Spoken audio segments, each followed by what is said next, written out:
What's going on? Oh, there we go. What is happening, people? What happening, folk? What happening? This is your weekly Monday episode of Just Kicking It with Just Kstylz. We appreciate y'all joining us this evening. But before I introduce the fam and give the shout outs, I want to give a small congratulatory to the family to my right. Jew Talk Sports. Y'all wonder why we celebrating? Because Jew just hit a milestone today. Yeah. What is that, Kstylz? What is that? 1,000 subscribers. Yeah. Woo. Now, before you give your congratulations speech, I got to get you an award, Jew Talk. Okay. Now we budgeting over here, so of course I couldn't get you a plaque or nothing like that. So I'm just go ahead and get you, what I could scrounge up from the garage and basement. But 1 second, go ahead and pull this up for y'all guys. All right. Big up to you. We can't see shit. It's in the background. My bad, people.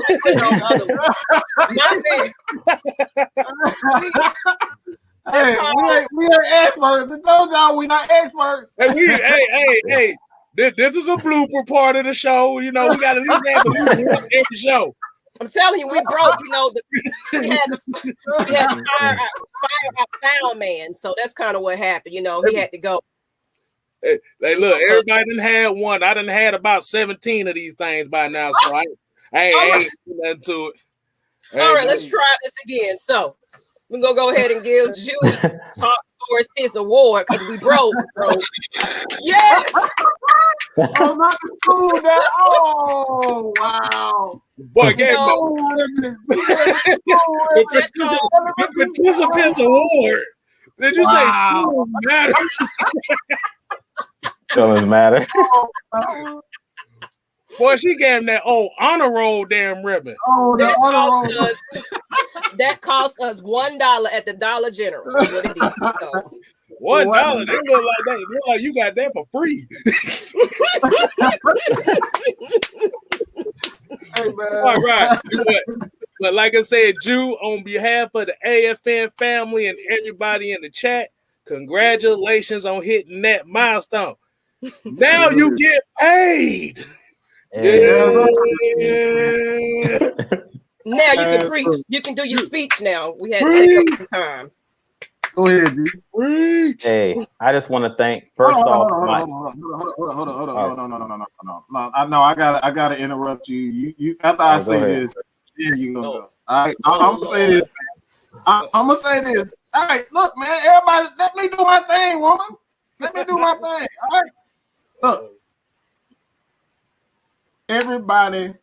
What people don't know about your boy, man, Mike and Jew, is that Jew. I say this all the time.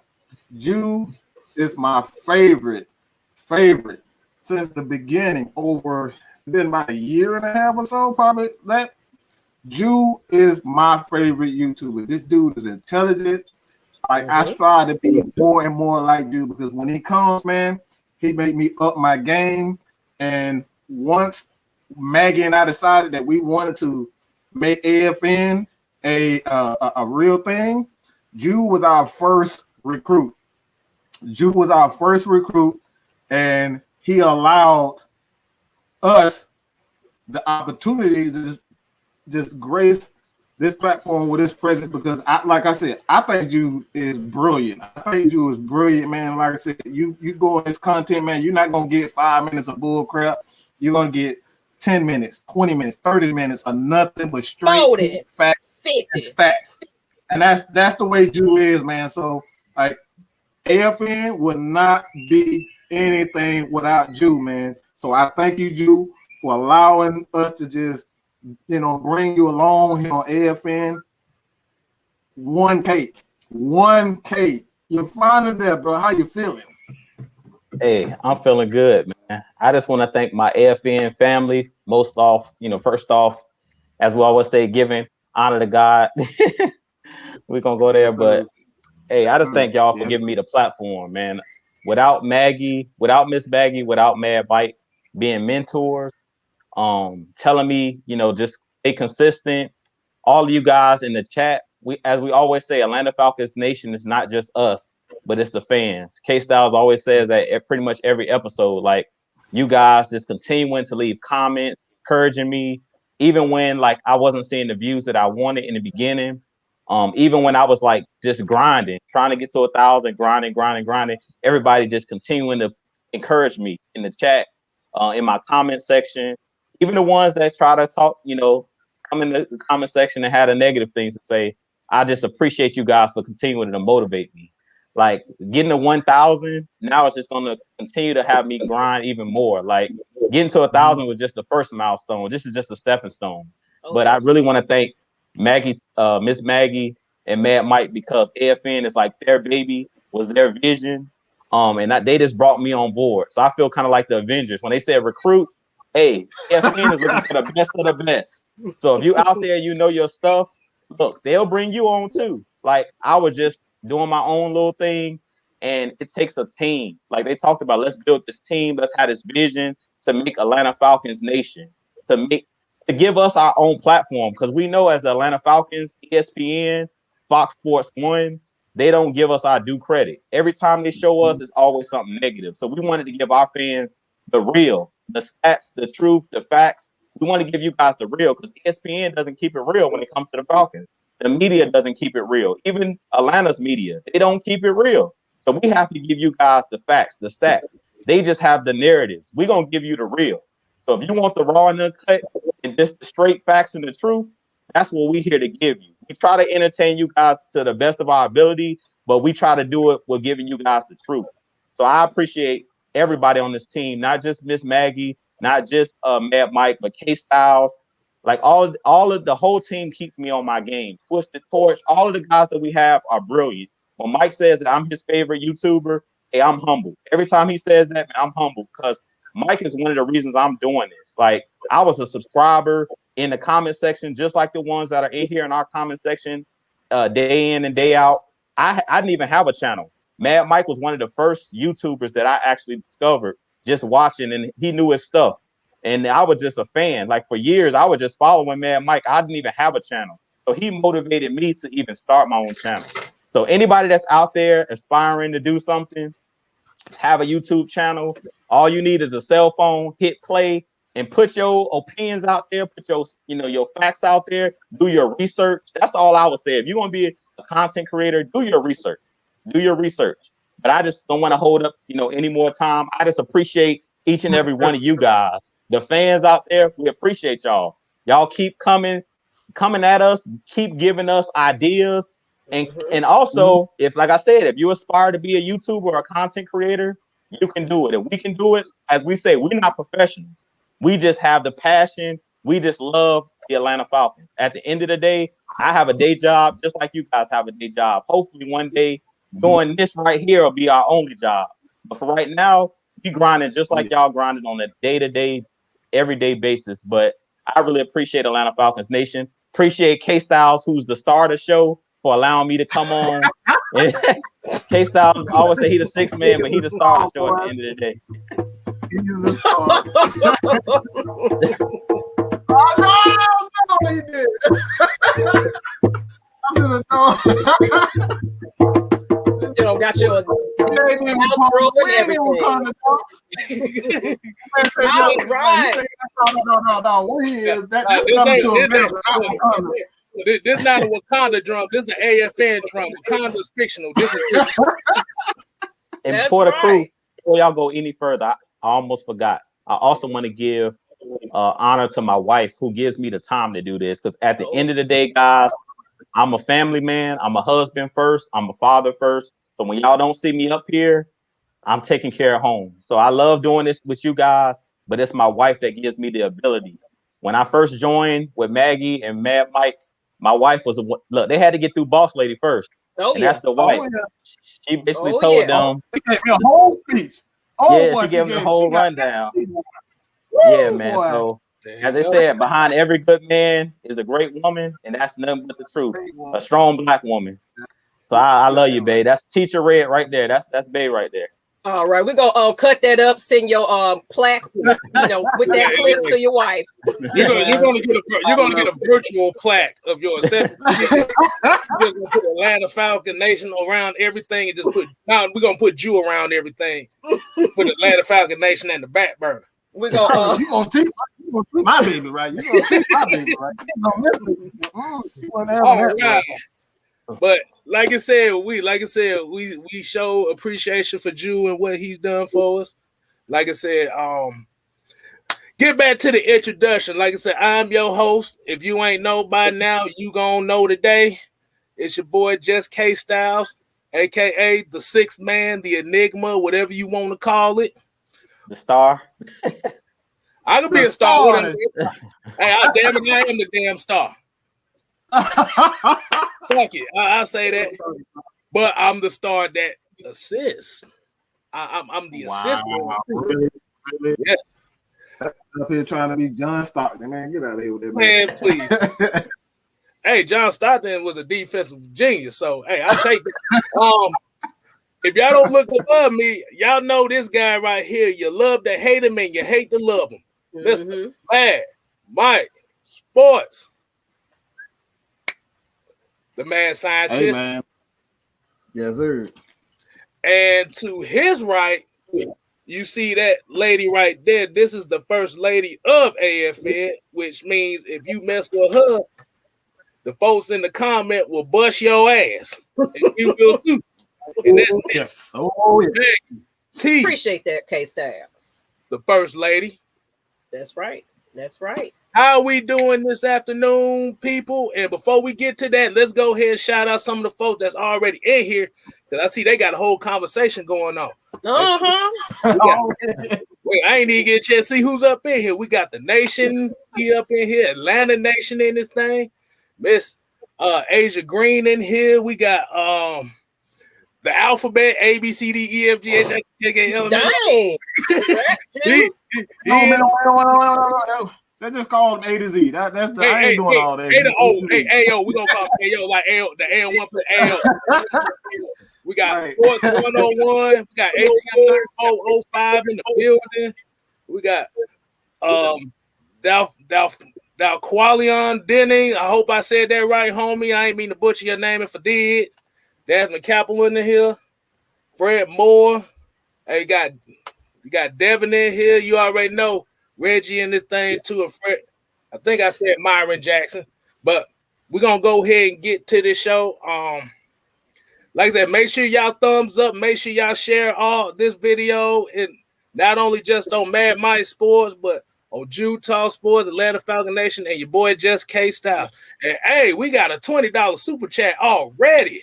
Oh man, Popeye's boxes around people. But damn, man, with that $20, you can get a KFC family meal. Oh, that's not including tax though. Oh well, yeah, that is true. Yeah, but PB Bless came with a 20 spot. I ain't even got a thing to say for that. Just say 20. 20 spot. Congrats, Jew, on getting the 1K AFN for the consistency with great content. Love you guys. Falcons for life. Absolutely. Man. Oh, they got their STEMI money. Yes. People is balling. Oh man, yeah. The stimulus money is a mud, boy. You go to Walmart right now, boy. It's like an anthill in there. That's why I stay out of it. Exactly. Herbert Dustin said $4 $5 boxes. Yes. We about to feed today. Thanks, Jew. Feeding the family. Exactly. We got okay, so how we doing? We doing okay this afternoon. Everybody just chilling. This weather change kicking somebody's ass because it caught me off guard. I don't even know. I just go with it. It's cold, it's hot, it's cold, it's hot. It is what it is. What you got on the show today, Kstylz? What we talking about today? Okay, so what we're going to be talking about, the main topic of tonight's show is definitely we're going to be talking about the Atlanta Falcons free agency move so far. Like, what grade do y'all give it? Are y'all disappointed? Or y'all not surprised? Or is it like a what the fuck? Because I know some people looking at it like, who the hell is these guys? Why are we signing these bums? I've seen it. First thing I kept telling them, we ain't got no damn money for no high tier free agent. So you better deal with it. Okay. We're making a sprinkle. We're not making a splash. Just a little sprinkle. Exactly. You make it. Oh yeah. Before we get to the topic, did you hear about the next versus battle that might be coming up? What's that? Oh yes. Oh man, I can't see it. Fire. Oh yes. Isley brothers. Oh yes. Come on, man. Come on. You can't beat that. You can't beat Boy, that. there's gonna be some babies made on that show. I didn't want to get that one out the way. And don't forget the Red Man and Method Man. So if you blunt smokers, you about to have a ball with that one too. Those two are my favorite, man. I love those two. Exactly. See some comments. I'm seeing some C grades, some A- seals. Oh, yeah, okay. I see. Yep, A-. We got Atlanta Nation said he's not surprised. Devon Stanford said he's surprised we signed 2 free agents. Marco Palipano says got an A+. Atlanta Nation said, did we see the Senior Bowl offensive line versus defensive line or corner versus wide receiver? I think Thomas Dimitroff then got us all Senior Bowl out, to be honest with you. No, let me take that back. Smithers got us Senior Bowl out. Smithers, okay? You got it wrong. Smithers, all right? But I'm going to say it like this. Yeah. But I will say, Mike, I saw your boy Andre Cisco and his drills. That boy gonna be a problem in the NFL because he can play man coverage too. That dude is amazing, man. He can move around he moves around like a corner, man.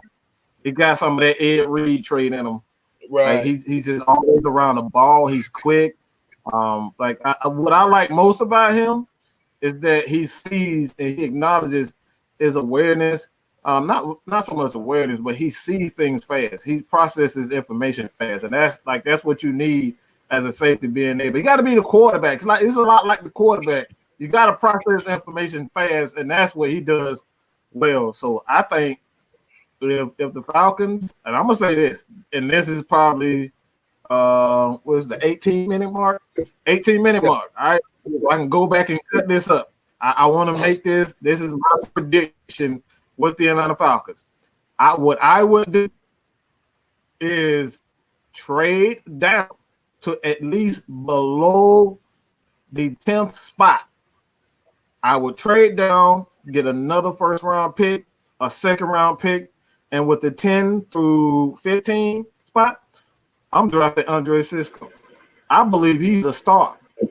That dude is a freaking star. He is a problem. I've been watching his film. He processes information so freaking fast. It's unbelievable to look at the things that he can do at safety. He moves like a corner. That's what you need at free safety. This is the reason why I said what I said about Ricardo Allen. I love Ricardo Allen to death, but he's slow. He's slow. He's slow athletically, and he's slow to process. You don't need that.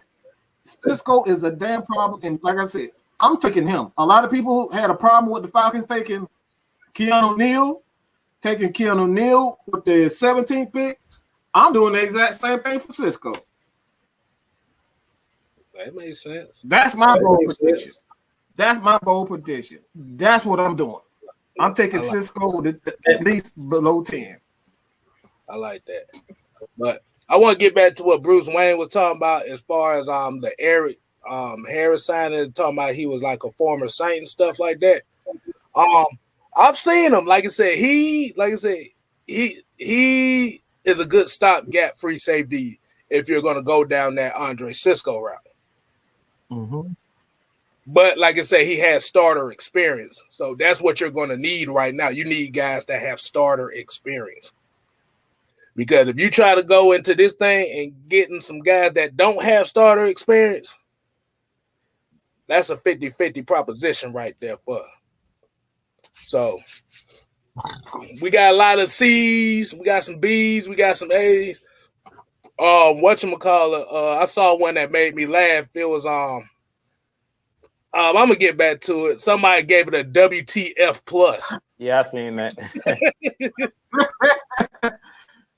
You got some sauce rolls. There you go. Get cleaned up with the WTF plus.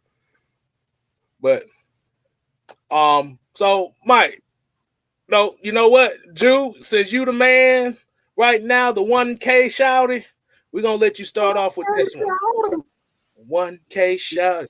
How do you feel about the Falcons moves and free agency so far? I'm gonna give it a C because it's a passing grade, but we haven't had any big splashes, which the show we did right before free agency started about 2 weeks ago when I was on with you guys, I basically stated that we weren't going to see any splash signings because we don't have no money. Like at the time, we were still over the cap. Like we barely got under the cap, and that was with the restructures of Matt Ryan, restructures of Dante Fowler to get under the cap.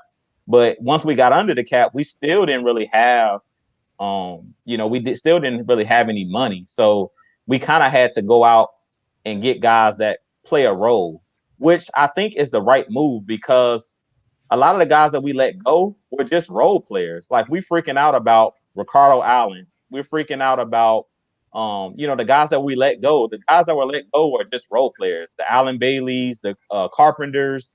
So we basically just bringing in the guys to replace those guys. So I wasn't expecting any splash signings. I do like the Eric Harris signing, and I did a whole video on him and Brandon Copeland because I believe those guys will be able to come in and play a role and add depth to the team. A guy like Eric Harris at that safety position, he'll be able to come in as a vet. He knows the system as far as Dean Pease. He has some familiarity with Terry Fontenot because he was on the Saints. I heard somebody talking about in the chat that he was a former Saints player. I really don't care what team he played for. As long as he can come in and produce for us, I don't care. My biggest problem with Tyler Davidson is he hasn't lived up to the contract coming over from the Saints. Another guy that we were talking about was Marcus Williams that they decided to franchise tag, the young safety for the Saints. So, like I said before, I think Eric Harris is going to be a solid signing. I also think that Brandon Copeland, he's just going to be a role player. He's going to be a guy that's going to come in and be a depth piece. He's not going to be a starter, of course. He'll be like a Jacob Tuioti Mariner. He'll be like a John Kaminsky. But I feel like you need as many fresh bodies as possible is what I talked about on my video that I did on these guys. Like we know that in the NFL, injuries are the inevitable. Injuries are going to happen. It just a matter of time before those injuries happen. So you need guys that can, when we say next man up, you need solid depth players that can come in and play a role. You don't need a bunch of stars. Like I think a lot of our Falcons fans, they fail to realize like you don't build your team through free agency. You build it through the draft. Like Mike was talking about, filling that free safety or strong safety spot with Andre Cisco, Richie Grant, the guys we talked about, Paris Ford, all of those safeties that are in this draft, Trevon Merrick out of TCU. It's guys in this draft that can come in and play that role, and they can do it on the cheap. Like a lot of times we don't talk about that either. If we would have tried to bring in the one guy like from the Denver Broncos, Simmons, he just got the bag. I think he got like $66 million or something like that. Like when you go out and get those guys, you're gonna have to pay that. You're gonna have to pay the money if you want to get the best players. So which would you rather do? Pay top dollar for these guys or bring in somebody in the draft that may be their equal? Because you never know. Cisco could come in and be one of the best safeties in the league, even as a rookie. We've seen in 2016, our rookies come right in and play. Deion Jones, Devondre Campbell, Keanu Neal before the injuries came in and was a Pro Bowler. So a lot of the times you can get guys right out of the draft if you know how to scout. If you pick the right players, you can get guys to come in and be role players and come in and fit your system. It's all about drafting the right guys. And we've seen over the last couple of years, Thomas Dimitroff, he just didn't pick the right players. Like how many first round picks we see that they didn't pan out because they weren't used correctly? Pat McKinley was a bad pick. Vic Beasley, from my estimations, was a good pick. He just didn't pan out because he wasn't used the correct way. So it's about getting guys that fit your scheme. And I think one thing that Dean Pease, Terry Fontenot, and Arthur Smith understand is how to go out and get guys that fit the scheme that we're running. So as long as you got guys that fit your scheme and you know what you're doing, like you know how to use the guys that you go out and get, we'll be fine. Like the star players to me are already on the team. Like we're looking for the big splash signings, but I keep telling people we got Deion Jones on the contract. He's a star. We got Grady Jarrett. He's a star.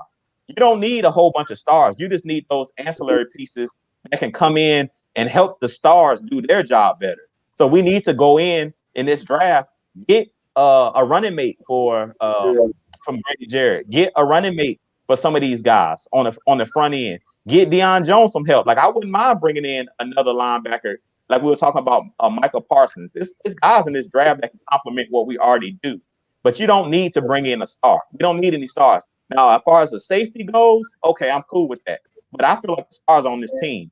AJ Terrell's going to be a star. Deion Jones and Grady Jarrett are already stars. And Foye Oluokan's a star. And then we've seen already Michael Walker coming into his own. So we got players on this squad. It's all about just going in and getting those ancillary pieces. And that's what they're doing in free agency. They're bringing in veterans that understand the system and that can play the system. That's basically what we're doing currently. So I give it a C, and we got to wait and see to see how it plays out. But being that it was no splash signings, I'll say give it a solid C because we already knew we didn't have the money to go out and get the A+ or the guys that were going to be splash signings. We don't have the money. All right. Before I get the mic, let's go and get to this new drop $2 super chat. $2. Talk about rise up to AFN, stay blessed. Hey, man, we trying, man. Like I said, I hope you blessed as well. I hope everybody's having blessed days and everybody doing what they got to do out here in these streets. That's all I got to say. Let's get into a couple of these before we get the mic. I saw this one that kind of intrigued me. It said Jerome 69 1116. He says, what do y'all think about that 4.40 that Kyle Pitts ran? Kyle Pitts is a freak, man. That dude's a freak. I did a video on him today. He a freak.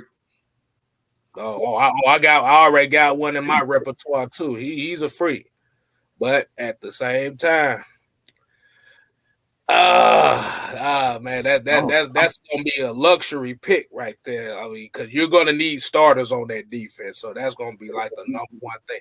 Unless you could trade down and get them later, which I don't see that happening. I like this, man. Go ahead. I do too. Alex Edwards said, he said Jalen Phillips is the guy if we could trade down.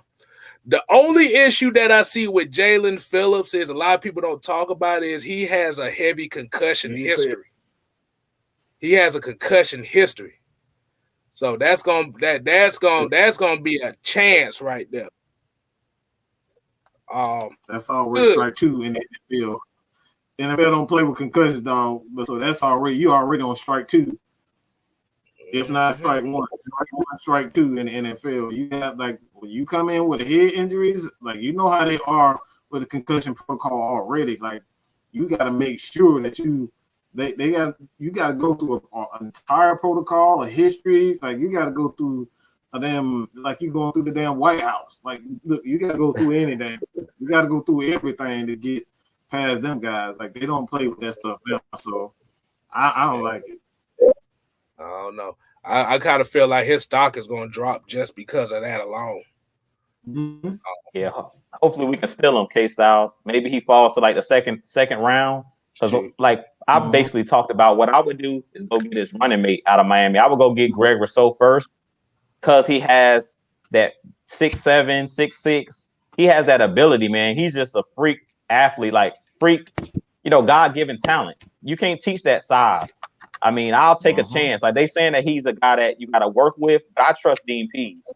I believe that staff will be able to get him, into shape and get him, teach him pass rush moves and things of that nature. But you can't teach 6'6", 6'7".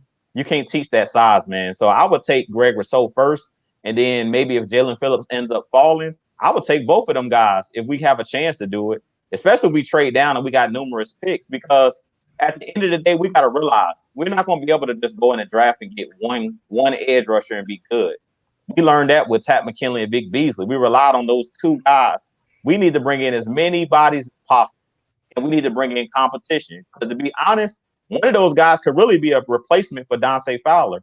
And that might be a hot take, but y'all know I love Dante Fowler. But if he doesn't, this kind of is a proven year for Dante Fowler. If he doesn't do what he needs to do this year, he could be out the door next year. And if we go out and, bring in more competition for him at that edge role, he could be on his way out of here. And we could save a lot of money that way as well. So that could be one of the ways we save cap as well in the future or down the road, end up cutting Dante Fowler and then using these young guys if these guys pan out. Okay. I will hit this one more comment, then we're going to let Mike get to us. I thought this was pretty funny right here. Dr. I'm Quit said Falcons drafting Vanderbilt kicker Sarah Fuller. That was a promotional stunt by Vanderbilt. Okay. Yeah. Remember that was the female kicker that everybody on Twitter was roasting. She couldn't kick 20 yards. Yeah. Yeah, that's if you trying to make a social justice damn statement right there. Well, you gotta make sure you can kick. Exactly. All right, so Mike, go ahead. Tell us what your thoughts on the free agency so far, man. People might think I'm crazy, but they already think I'm crazy as hell anyway, so I don't really give a dang. But I think that actually it's an A+. And why? They're not out here doing dumb stuff just because they fans want them to do it. They're actually taking their time and then doing the right thing and spending their money the proper way. The Falcons can go out and restructure contracts all they want to. The Falcons, they can restructure contracts with Dion and Greg Jarrett, Julio Jones, and they can get up at the very least about $20 million. They're not doing that. They're taking their time. They're actually building the team in the right way. They're valuing the players on the roster. They know the type of coaching style that they have. They have a vision, and they're sticking to it. They're not out here spending money like the Patriots, because the Patriots are mad because of Tom Brady. Like when you do things, I think you always said, when you do things out of your feelings and emotions, that's when the Falcons, that's when you make a lot of mistakes. So the Falcons are not out here spending money because, we were 4-12 last year. A lot of teams make that mistake. They get emotional. When it comes down to, hiring a coach. They hire a coach because everybody wants this coach, and they don't actually have a clear vision of where they're going. And it's something that the Falcons have done in the past. They got emotional when they actually had Rex Ryan in the bag, but they got emotional. They didn't see the thing through. They didn't want that.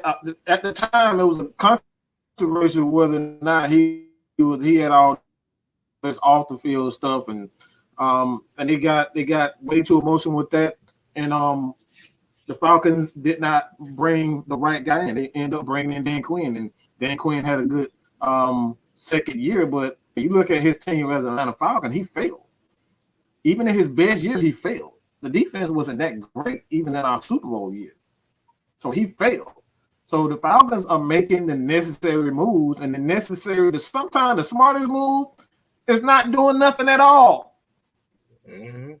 Sometimes the smartest move, let me say that again. Sometimes the smartest move is not doing anything at all. Staying put. You have Julio, you have Matt Ryan, Calvin Ridley, Hayden Hurst. You got two rookie right tackle, right guards who are pros to be, who a lot of people think these guys are going to be future Pro Bowlers.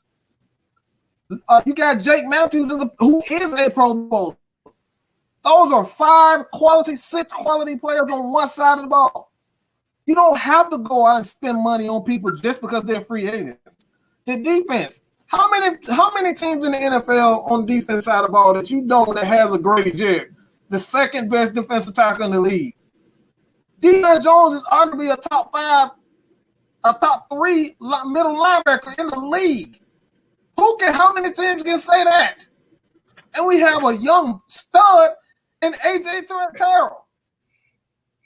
Not many people can say that. So the Falcons have pieces, and sometimes, like I said, sometimes the best move is to stay packed and don't panic. And this is why I say they are doing exactly what we've been saying. The Falcons have to build their team the proper way. They're getting back to what is best for them. Running the ball, playing defense, building a team the right way, letting go of guys like Keanu Neal who are injury prone. I love him to death, but he's injury prone. Let's be real. Ricardo Allen, again, he's not a free safety. He was never a free safety. Letting guys like Robert Alford, Devondre Campbell, those guys were not good pieces for this team. That's why they're gone. So right now, they're building the team the proper way.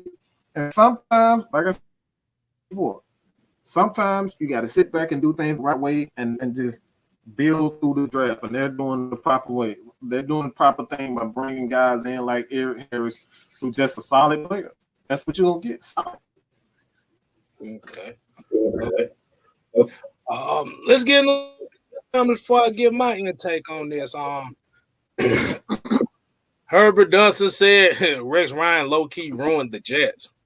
I don't think he did. How you going? He took in the 2 AFC championship games. Huh? Go to Mark Sanchez to be the franchise. That wasn't what we do. You took in the 2 AFC championships. How you going to ruin the team taking them 2 AFC championships? With Mark Sanchez as a quarterback. And what Mark Sanchez, Mr. Butt Farmer himself?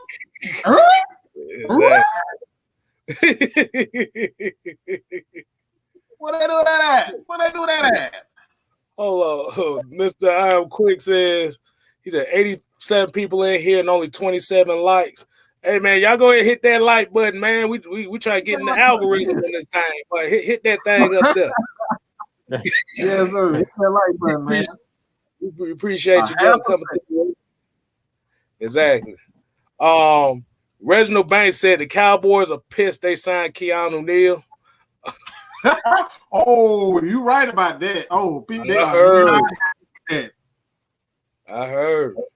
They say they moving him to a weak side linebacker too. Yeah. Okay. We're gonna see how that works out. Ooh, I don't know. I don't know about that. They say they secondary is already suspect as it is. Hell, they front damn 7 is already suspect.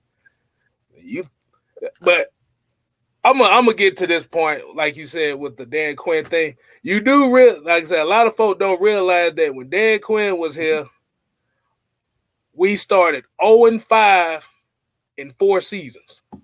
Four of his 6 seasons he was here, I think that's the number, right? We started off at least 0-5 or had some kind of 5-game losing streak in every year that he's had. Even that Super Bowl year, we was damn near on a 5-game losing streak that year. Mm-hmm. We got on the run. Yep. Yeah. Because of the offense. Because of Matt Ryan. All because of Matt Ryan and that offense. Oh, man. But I see everybody. I got the tea, so I'm sipping the tea. You sipping the tea? Oh man, he got the tea over there. He's sipping. So I'm gonna give my grade on this, and I'm gonna kind of ride with you on this, but I'm gonna do it a little bit lower. I'm gonna give it a C-. Only because you can only do with as much as you can. But like Mike said, sometimes the best thing to do is to do nothing. You have to remember this team was 0-8 in games by 6 points or less. The point differential throughout the whole season was less than 1 point. So it ain't like you're getting blown out. You don't need too many pieces. You need key pieces as far as starters on defense. You need a pass rush and you need to run the ball. Like I said, they got good quality guys. Because the thing, see, we have to look at it like this. Free agency, and I said this before, free agency is a luxury.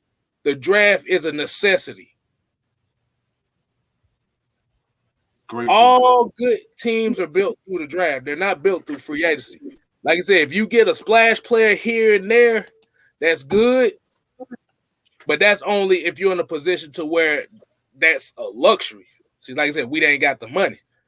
But from seeing what Eric Harris is and Copeland, like you said, you have quality guys here. Like you said, Copeland might not be a starter, but he's a guy that was he was a 5 sacks is just good. Like Tack didn't even have 5 sacks last year.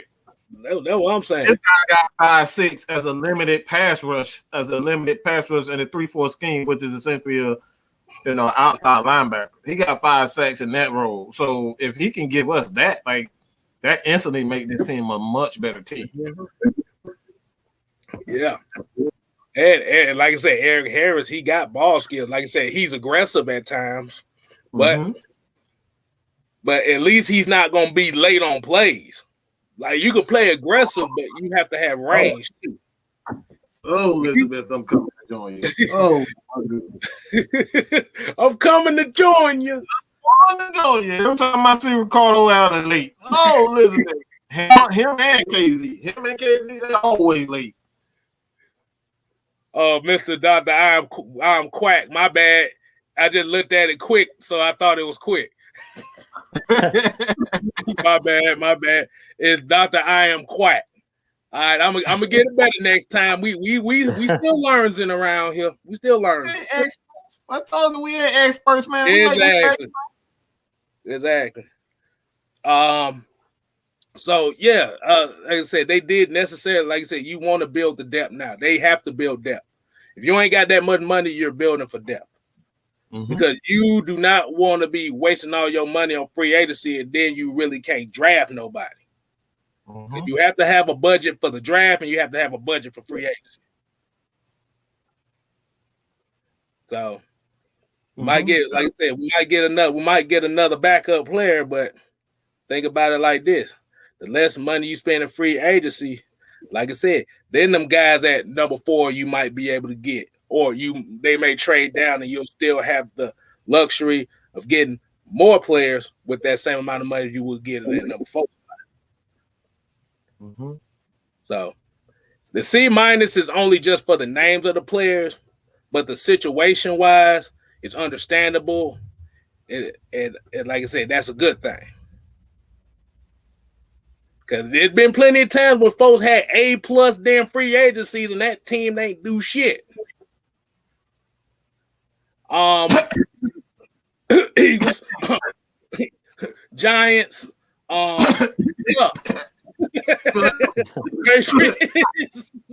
Cowboys, San Francisco. Well, you might need a checkup. You sound sick over there, Mike. Right. So like I said, you just have to be paid. This is part of the process of a new genre, a new regime. Like I said, they're not, like I said, if it's there for them, they'll take it. But if it's not there, they're not taking chances. So yeah, like Eric McDowell Jr. said here, we have to build through the draft, starting in the trenches. Yes.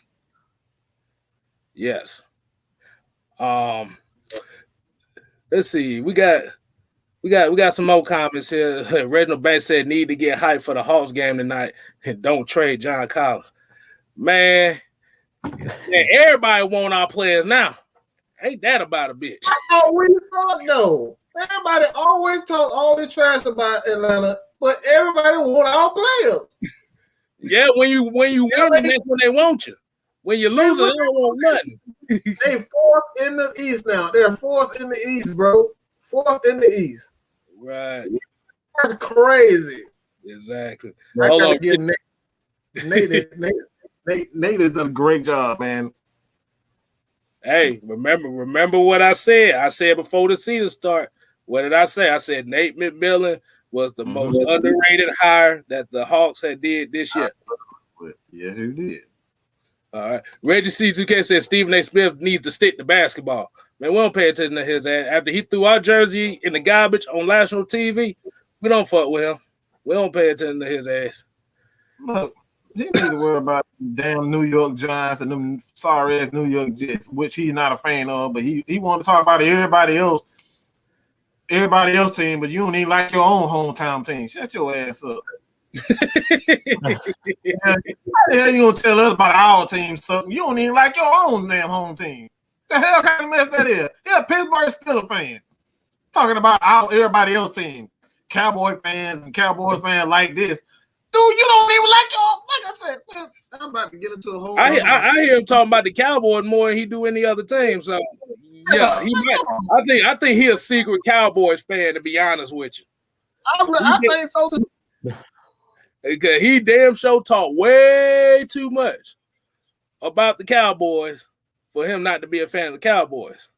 Mm-hmm. Myron Jackson said these guys on ESPN are not expert. Yes, we know. We got Mel Kiper Jr. talking about he a draft expert.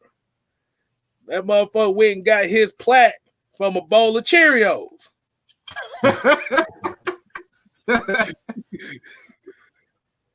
This is the same guy that said that the Indianapolis Colts made a terrible pick by picking Marshall Faulk ahead of Trent Dilfer. Oh yeah. I forgot. Oh my God. I forgot about it. Wow. Yeah, he said Trent Dilfer was going to be a star, and God, was he wrong? Trent Dilfer was riding the wave of the defense that year. Even he'll tell you he wasn't that damn good.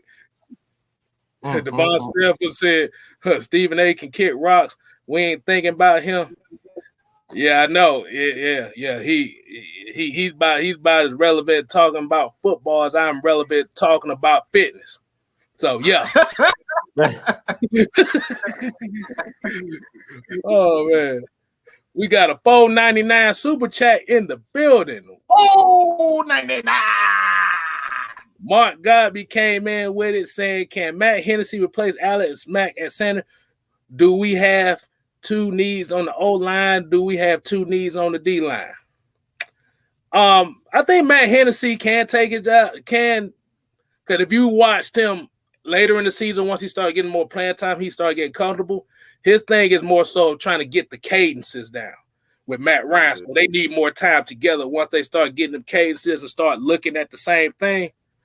Like I said, he'll get there. Like I said, Alex Mack, he did it for a long time, but you saw the decline there. So that's just one of those cases where you needed to play the young guy to see what you had for the future. Now, two needs on the offensive line. I don't really see a need at center, but you definitely need a need at left guard. Because we had two of the worst left guards we could have had at the same time. Coming to join you again. Drew, take this, man. Go ahead and take this thing, man. Go ahead, take it, Drew.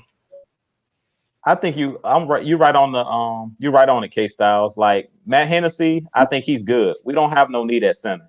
He was I believe he was a center at Temple when we drafted him. So basically the plan was for him to take Alex Mack's spot in the future anyway. He just sat under him basically for a year. They knew that Alex Mack, and this is actually a good move that TD actually made. One of the good moves that he made when he was here was bringing in a guy like Hennessy to get ready for Alex Mack's departure, because he was talking about retirement, but now he ends up going to the 49ers. But I do think that Matt Hennessy just needs that time, like you were talking about with Matt Ryan, and he just needs game experience. You know what I'm saying? I think it was in the game against the Chiefs, if I'm not mistaken, where he was struggling in the first half, but then, who wouldn't struggle though against one of the best nose tackles in the game, big boy, number 95, Jones. He's one of the best in the game over there with the Kansas City Chiefs. So he gives everybody a hard time.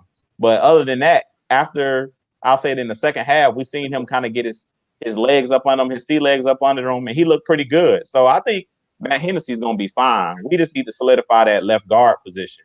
I think Hennessy will be fine in time. And another thing, I'm not worried about the O-line because our head coach is a former O-lineman. He played O-line. So I'm not worried about the O-line. If anything going to be better, the O-line is going to be better. I know that for sure because Arthur Smith understands. Like, if you go look at that Tennessee offensive line, they didn't have a ton of stars on that offensive line.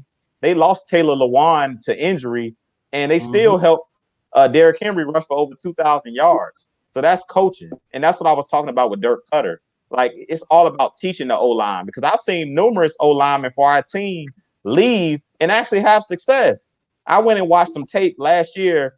Brian Baldinger, he does some great film breakdown on Twitter. I was watching one of his cut-ups last year. He was talking about Wes Schweitzer. And we remember when Wes Schweitzer was Atlanta Falcon. He pretty much sucked. But he was on the Washington football team last year. He was doing his thing. He was one of the guys that Brian Baldinger was actually highlighting. Wes Schweitzer at guard was doing his thing. But that's because Ron Rivera and that offensive line coach that he had with him, they understand the physicality of the offensive line. They understand how to teach offensive line. Everybody has to move as one. So that's the only thing that I'm kind of nervous about with Alex Mack leaving is them guys learning how to gel together.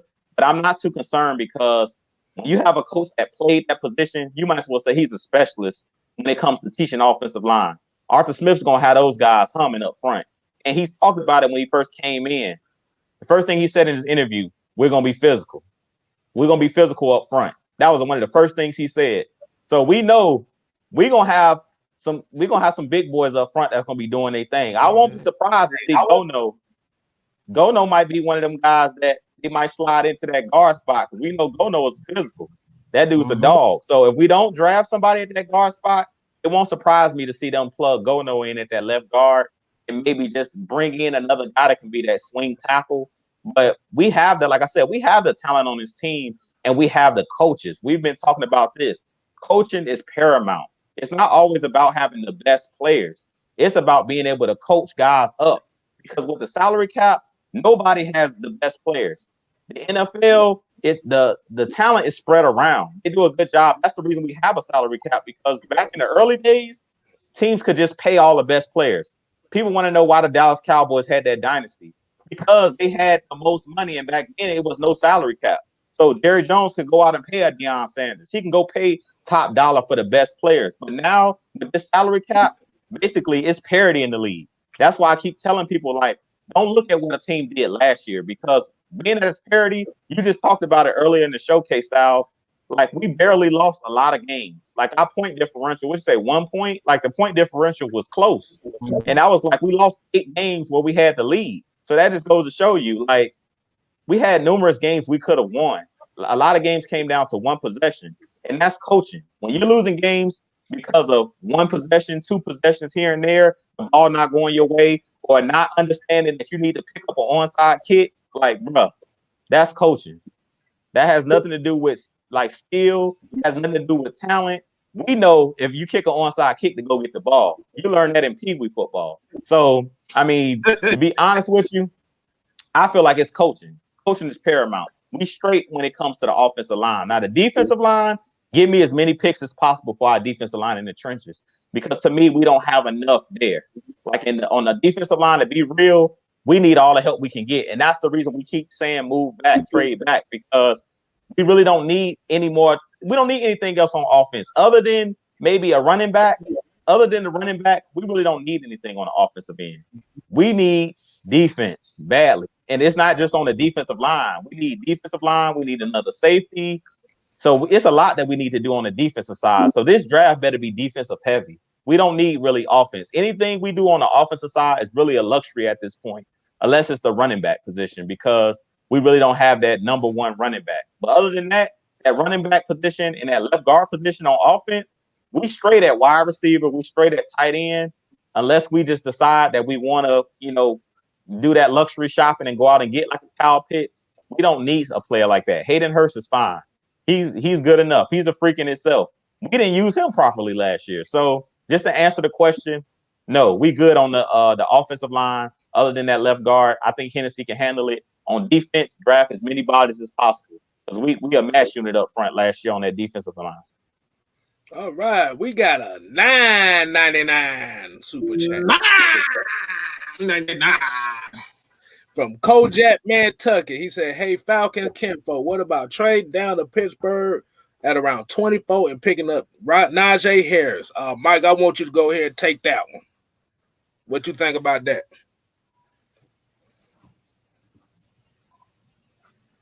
Hell no. No. I'm gonna say it like this. Hell no. Why? Because how many times have we said this, and how many times I'm gonna say this?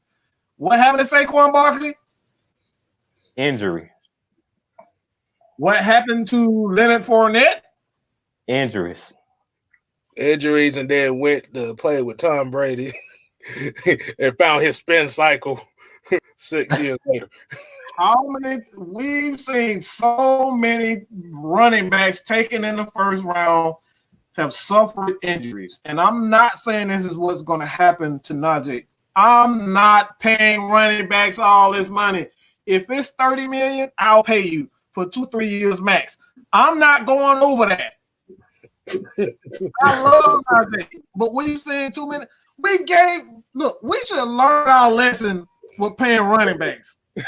Let me repeat this.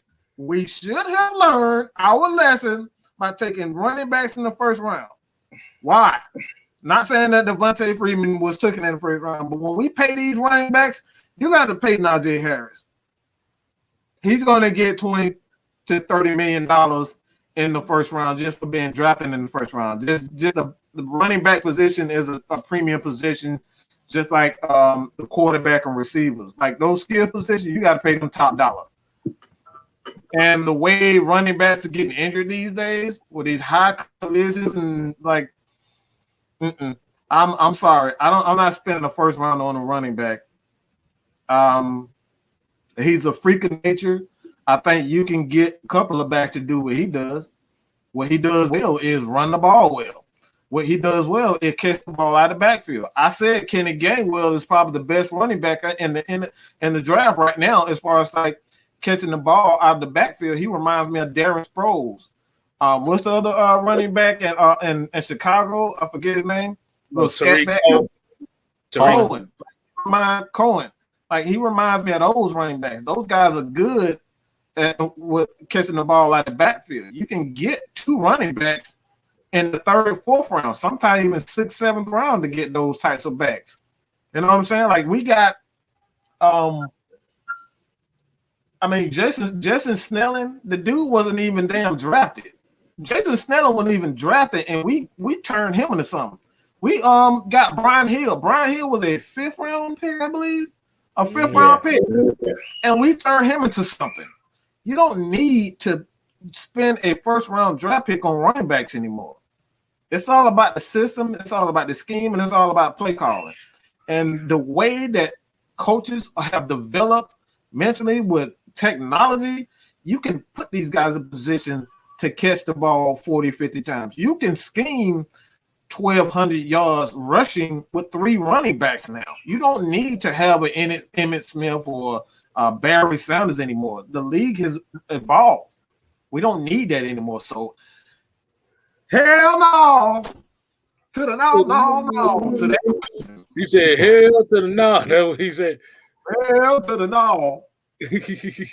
Well, yeah. Like I said, plus is going to be one of the plus. Arthur Smith, they've already said that they're going to go running back by committee this year anyway. And a lot of people forget Quadri Olesen is he can be a monster if he plays. 2 years ago, he led this team in damn rushing touchdowns, and he didn't play that much. Damn, that's been an ongoing thing. We had last year Bleeding Ray Wilson, and he didn't play that much. Yeah, he didn't play that much. God, man, Farmer Friend, Smithers, Gilbert, Yeah, y'all asses is going for it. But yeah, like I said, we got a couple people that agree with you. You got folks saying that need pass rushers. You know, Alex Edwards, he's saying Jay Tufili in the second round. Like I said, that's a possibility.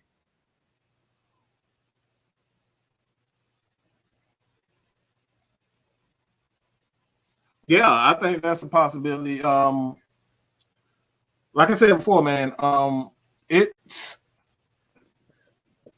I just don't believe. Like I said, I just don't believe in. I just don't believe in paying running backs that. But I just don't believe in.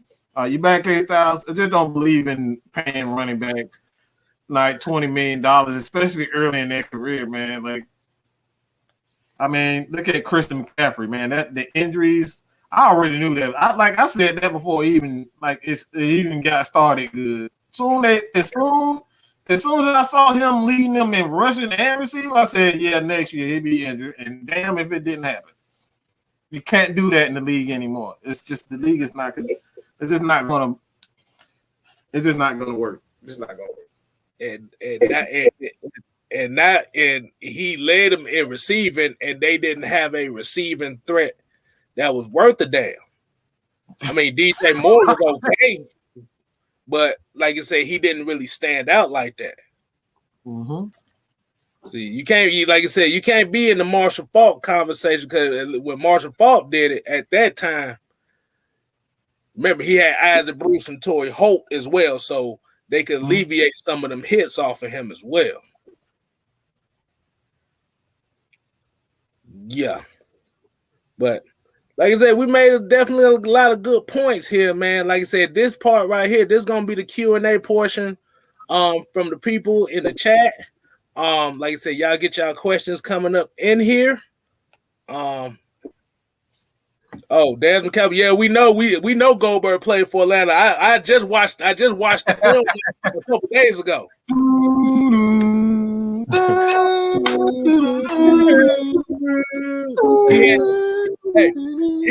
He had the mullet and everything.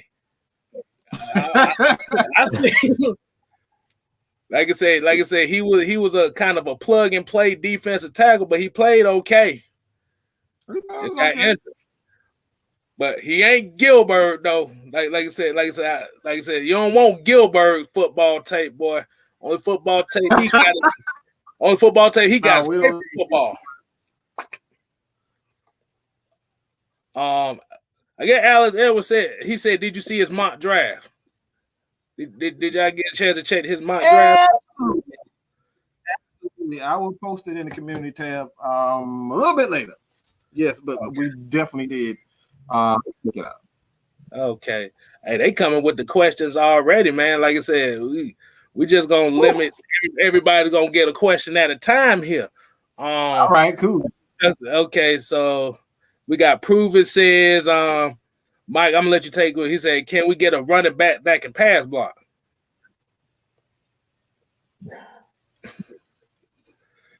I probably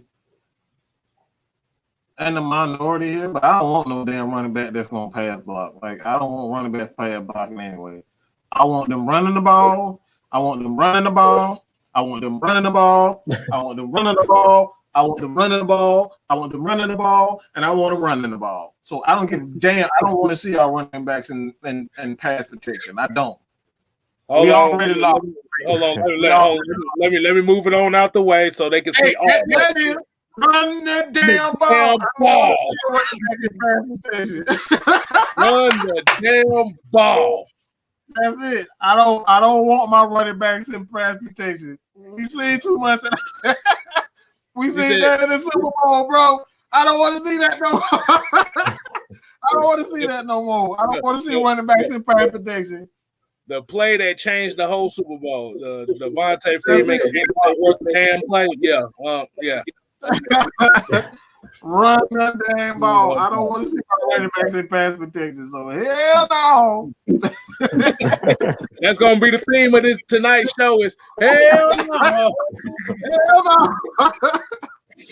All right, Drew. I want you to take this one right here. Colin came with one. He said, "Do you guys think Ridley would demand as much money as Kenny Galladay when he becomes free agent?" Yep.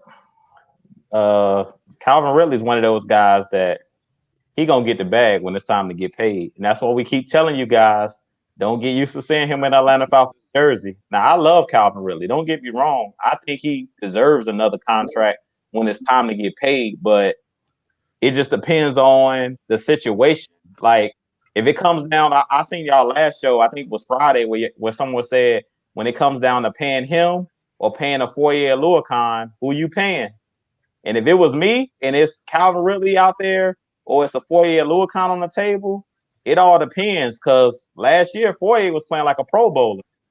And we know we need as much help on our defense as possible. So I've seen Matt Ryan make Harry Douglas a 1,000-yard receiver. No disrespect. Woo. Calvin Ridley's great, but Matt Ryan has proven he doesn't need top talent. We seen Mohamed Sanu before he got here. We went to a Super Bowl with Julio and Mohamed Sanu as the top 2 pass catchers. So we don't need. That's it. We don't need Calvin Ridley. Don't get it twisted. We don't need him. So when it's time for his contract, he better come correct. Yeah, he is one of the best, young wide receivers out there, but he also better, get used to being hit, because when it's time to get paid, trust me, those owners and Terry Fontenot, they're gonna turn on that tape. Like, look, dog, you don't do what some of these guys like Kenny Galladay ain't scared to get hit. They ain't doing the cha-cha slide. They ain't running backwards. Them guys is, hey, I'm just being Slide real. to the right. One hop this time. Hey, look, they gonna bring all of that up, dog. When it's time to get paid, they bring up all of that. They bring up your injury history. They bring up your drops. They do all of that. So Calvin Ridley better be on his best behavior, dog, because if he want to get that bag, look, they're gonna make him earn it. Now, I love Calvin Ridley. I think he could be a number 1 wide receiver, but it's some things that he has to tweak in his game. He has to be willing to block. He has to be, because Julio's not gonna play forever. Let's just keep it real. Julio ain't gonna play forever. He's gonna be, if he want to be that next guy, he gotta prove that he can do pretty much everything Julio can do, and that's tough, because Julio, just off of his size, Julio is one of those guys. He ain't scared to go across the middle. Julio come down and block your defensive end. Like, Julio don't come out like he did the Hendricks. You see when he did the Hendricks against the Saints? He put that man on his butt. So that's what I'm saying. Like, you got to be willing to do all of that. And Arthur Smith, the way that he uses his wide receivers, you have to be willing to do that dirty work. And that's what I'm talking about, where I did my video earlier today. Y'all go check it out about Kyle Pitts. It's like, Kyle Pitts is dang near a receiver. If you go watch his tape, he's a wide receiver. He's not a tight end. He's a wide receiver. He's not lined. Like, if you go look, he's never really lined up on the line of scrimmage. He's always split out, whether he's outside, like a true wide receiver, or whether he's in the slot. So if we do take him, I wouldn't be surprised if he plays like a wide receiver role. So if you can get him on a rookie deal, Calvin Ridley definitely could be on his way out of Atlanta. I hate to say it, but if we get a guy like Kyle Pitts, you don't really need two, 3, 4 guys that can catch the ball. Because to be real, he can get, if we get a Kyle Pitts, he can have 1,000 yards in the season. If you go watch his tape, that dude can get you 1,000 yards, get you 10+ touchdowns in the season. So you won't even need a guy like Calvin Ridley. So it really just comes down to where we're at that point. Because, like I said, Ridley's replaceable. And I'm sorry to say it, but he's replaceable. I love Calvin Ridley. Just keep it real, because he has those holes in his game and he's not the biggest guy. He's had some foot injuries. Let's be real. He's had some foot injuries. Like, he might be on his way out. I mean, I would love to see Calvin Ridley here and, be a lifer, but he's going to have to definitely upgrade his game if he want to be here for the long haul. Because as much as we complain about Julio coming in and out of the game and stuff like that, if you go look at Julio's injury history, he really only had last season and that season that he broke his foot that he's missed a lot of games. Like, he always plays between 14 and 15 of the 16 games. So he misses like maybe 2 games out of a season. That's not bad. And he's a guy that can do everything. So I don't know, man. Calvin Ridley's one of those guys that he's going to have to ball out. I tried to tell him. Yeah. I tried to tell him, Jew. Calvin really has more yardage going sideways than he does going forward. Think about that for a second. But I'm gonna hit this comment. Quack came in a comment says we need a blocking tight end. We got the mountain. We just traded for the mountain man on the team. We got the mountain man from Buffalo. Buffalo. Yeah, like I said, hey, he'll block. Like I said, that's all he said he wants to do. He just like blocking. You can feed him a pass here every now and then, but I trust him as a blocking tight end than I do Keith Smith. What you're saying that Kstylz, I don't know why we don't use our tight ends in the backfield. Like they're talking about putting a running back there back to block. Put one of your tight ends back there and let them block somebody. Let a linebacker come screaming through and put that big boy back there with Matt Ryan just to protect. That's what I would do. Yeah, like I said, we got the lumberjack back there. Hell, y'all lined up Keith Smith in the damn slot and shit. Hell, you might as well put a tight end in the backfield. But we got some enforcers, man. We need enforcers on the offense. That's one thing that we don't have. We don't have any enforcers. We didn't have enforcers on the offensive side of the ball. When Kyle Shanahan, this is probably one of the biggest, and I know Kevin gonna love this when I say this, but this is one of the reasons why the Falcons lost their edge. But when they let go of who? The fullback? Go ahead, Kstylz. You know his name. Patrick DeMarco. He was our enforcer on the offensive side of the ball. He knocked mother out when he was in there. You come screaming on the blitz, he knocking you the block out. That's what he's doing. We didn't have that last year. We don't have enforcers. Every side of the ball has to have enforcers. Believe it or not, even on special teams.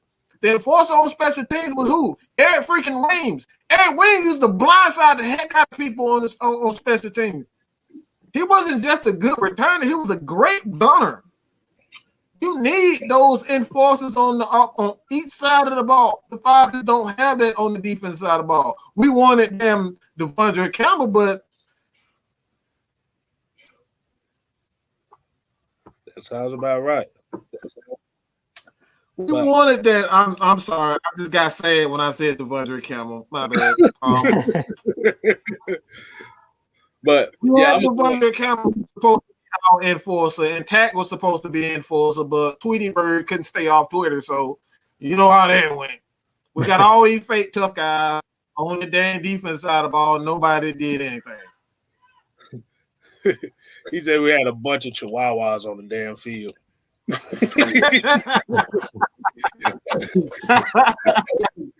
I'm gonna go hit this question up. Devon asked me, he was like, are there any other defensive players that stick out to you in this year's draft? Like I said, Andre Cisco, like I said, from seeing the tape on him, like I said, Syracuse whooped our ass this year, and he was a big reason why. But just seeing him in the drills, like just him and the focus on him, he stands out pretty well. Hell, like I said, J2 Finley, like I said, Alex Edwards been he done spammed that name so much. I went and took a look at him. Like I said, he definitely kind of give you that Star to Tua Louis type of vibe as far as kind of being like that big guy that's kind of violent on the field on that defensive line. Again, but those enforcers. Yeah. Enforcers. But yes. But one guy that's sticking out to me a lot that I don't really hear a lot of people talking about is Boogie Basham, bro, out of Wake Forest. He is interesting. He is interesting. It's just something about his motor. I see motor. I see don't give up in him. Like he got the size that you want for like he has like the size for like a multiple type of defense as far as 4-3 and 3-4 in. They're about 6'4", 290. So, but he got a motor on him and he doesn't give up on plays. And those are the type of guys that really stand out to me. Another one that kind of stands out to me, Sante Samuel Jr. Small as hell. But you could tell that's his daddy's son. You could tell that's his daddy's son out there. You can't teach them anything. That's ingrained into your DNA, bro. That's DNA all the way. You can tell that's his daddy's son, because he take chances out there. He'll get burnt a couple times. He's small, but he will take chances. And like I said, and with this culture, and like ATM 34.5 said earlier about Calvin really representing this soft ass culture as far as him running sideways and shit. Like I said, this is like Sante Samuel Jr. is kind of like one of those guys that will be a cornerstone in a culture change as far as being aggressive. Mm-hmm. Damn, can you imagine Andre Cisco and Asante Samuel Jr. in the same draft? Oh boy, with AJ Terrell on the other side. Imagine you got Isaiah Oliver, who's absolutely no joke at that slot corner. Yeah. He's physical. Whoo, that'd be nasty. Yes, and even the guy Drew said, the guy from what was it from Florida? I always forget his name for some reason. Which one? UCF. The guy from UCF. Richie Grant. Richie Grant. Could I be sometimes getting him confused with Deion Grant? Names sound alike. But yeah, like I said, those are kind of like guys. If you be able to get those type of guys, or you can get a Boogie Basham in this draft class with any one of the combination of those three guys, that's a definite culture change right there. Hey, I'm up for it.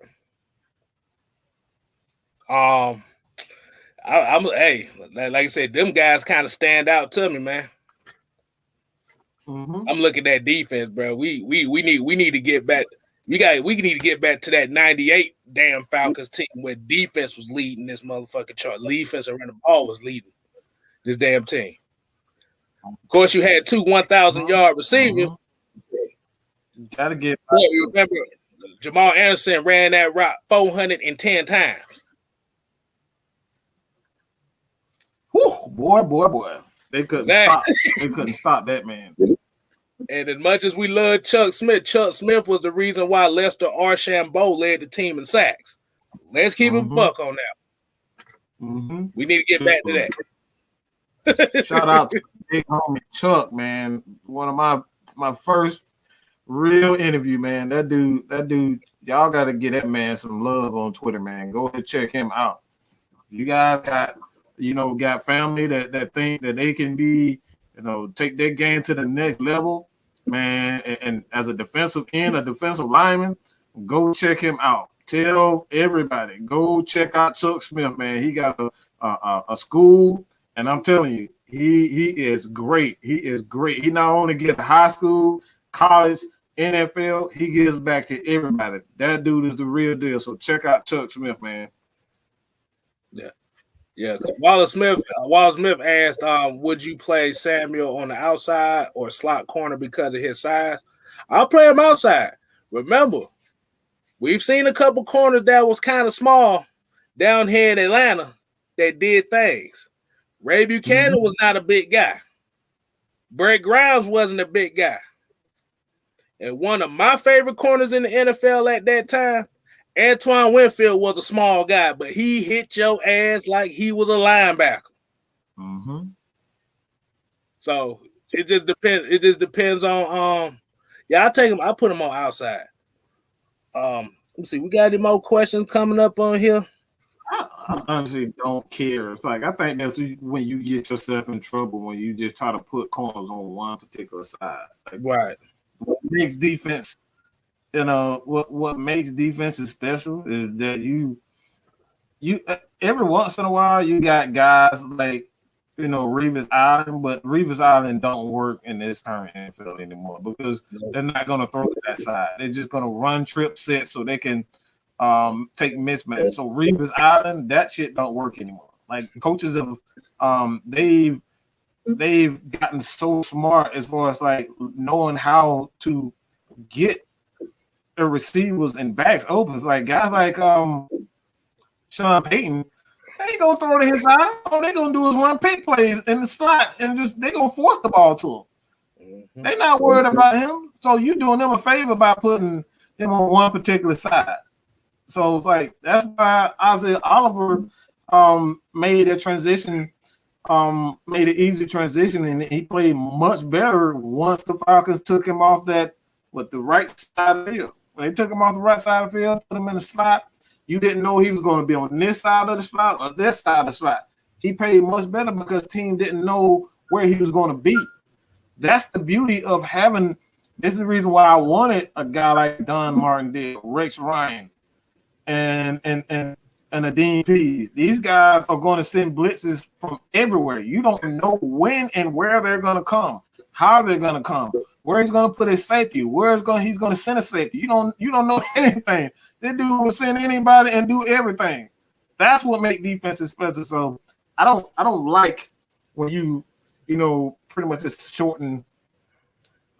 I don't like when you kind of give your you tip your hand as far as like this guy's going to be on this side of the field.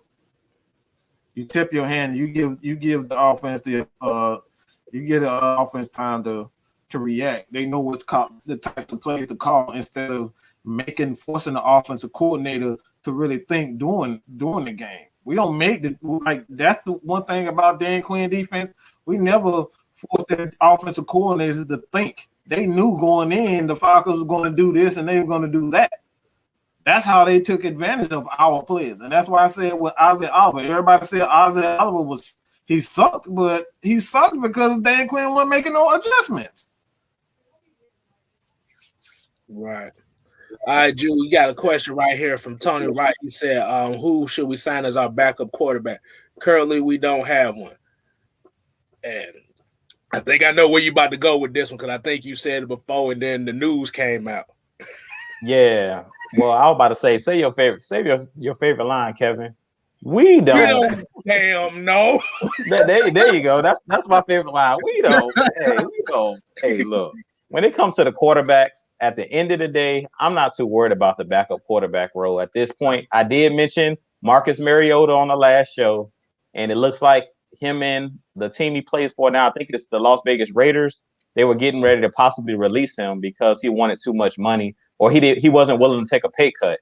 So he could be a guy that's out there. He's a guy I mentioned on the last show, but I've mentioned this as well. In the draft, later on in the draft, a guy like Kellen Mond. Y'all go, that's y'all homework. After the show, go look at Kellen Mond, Texas A&M. He's a guy, he's mobile. He can make all the throws. We don't have to draft him high. He'll still be there probably the third, fourth, fifth round. So he's a guy we can possibly get later on in the draft. We don't need somebody right away. Now, if they decide to go, like as Kstylz said, we don't know. If they decide to go with that fourth pick and take a quarterback, that's just going to show us what they're thinking. Personally, if we want to win a Super Bowl in the near future, I don't think it's wise to take a quarterback high. If we're trying to win, we need to bring in impact players that can come in and give us something immediate, especially on the defensive side of the ball. That's why I continue to say, as much as, the sexy picks are like the Kyle Pitts and, all of these sexy picks, I think Mike said the Instagram models on the last show. Look, man, we need guys that's gonna come in and do their job. We really need the trenches is where we're really struggling as a organization. So that's what I want us. That's what I want us to do is look in the trenches. We need to draft trench players. That should be our number one goal on the defensive line and offensive line. If we solidify that, we'll be fine. As far as the cornerbacks, I've talked about it numerous times. Y'all know what I always say. The trenches, everything starts in the trenches. Games are won and lost in the trenches. So when it comes to backup quarterback, I really don't care who the backup quarterback is. Because they most likely are not going to see the field. But if we're going to go out and draft somebody, Kellen Mond would be the guy I would draft. If we're looking at a veteran-style quarterback, I say Marcus Mariota or whoever's out there, because I really don't even know who's still out there on the list. But Kstylz went through the list last time, and the list wasn't good, y'all. Y'all don't want him to go back through that list. It was a bunch of journeyman quarterbacks. Yeah, it was journeyman. It was a bunch of journeymen. So hopefully we draft somebody later on in the draft that can come in and learn under Matt Ryan. I think Kellen Mond is the guy we should go with. God damn, boy. I'm glad me and you had the same pay because last time I said Kellerman, boy, they ripped my ass to shred in this damn check. I got ripped to shred for saying, and this was like about a month ago. They ripped my ass to shred like, boy, what the fuck you talking about? Look, they ripped my damn video when I said Jamie Newman got some excellent deep ball.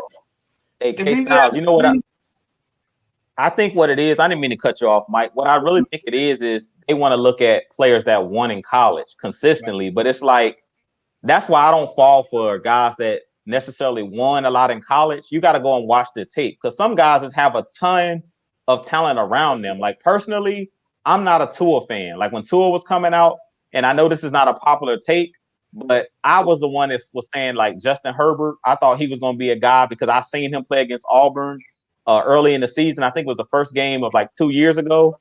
And Justin Herbert looked like one of those dudes that could spin it. I was like, this dude's going to be a good quarterback in the league. But everybody was talking about Tua because he was at Alabama.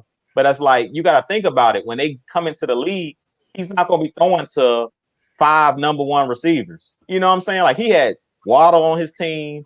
He had Devontae Smith on his team.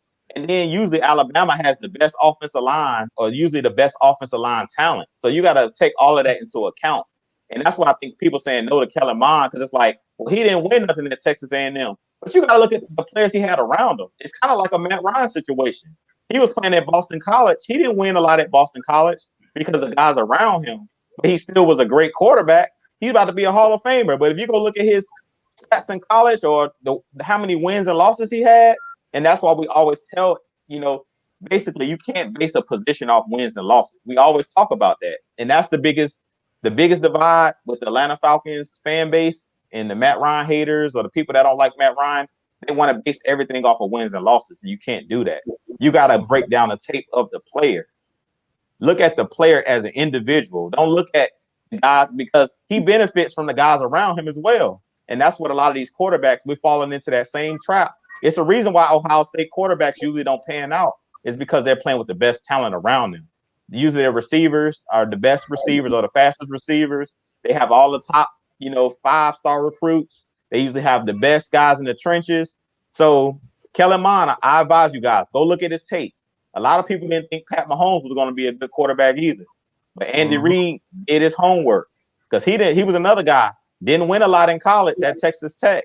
But when he came into the league, he had all the tools. He could throw the ball, the deep ball. He was mobile, a lot like Kellen Mond. I'm not calling him Pat Mahomes, but go look at the man tape. He can make the throws and he's mobile. So get a man a chance before y'all to say, no, he wasn't good in college. No, his team wasn't good. He was good. Yeah. Devon Stanford, yes, I remember saying Kellen Mond. That was, if you go back to the episode with Will McFadden and we had the show afterwards, I said Kellen Mond. If you look down that chat, yeah, I was getting ripped to shreds for saying that name. I was making fun of Felipe Franks. Sorry ass mother. But yeah, like I said, you just hit a point that I was gonna make about Patrick Mahomes and Tech because as we know, Texas Tech is not known for winning games. They were the Hawaii of the South. Hold on, wait a minute. Richie Gaines said, "What do you think about a 1-year deal for Dez Bryant?" Oh no! Hell no! Oh no! Oh man! Man, if this was like 4 years ago, I'd say yes to that. Right now, I don't know. Because we still got Laquan Treadwell. It's basically the same thing. Right. Without the injuries. We don't need no more injured players, dog. Right. Exactly. But yeah, let's see. We got any more questions? Everybody talking about Dez Bryant, like hell no.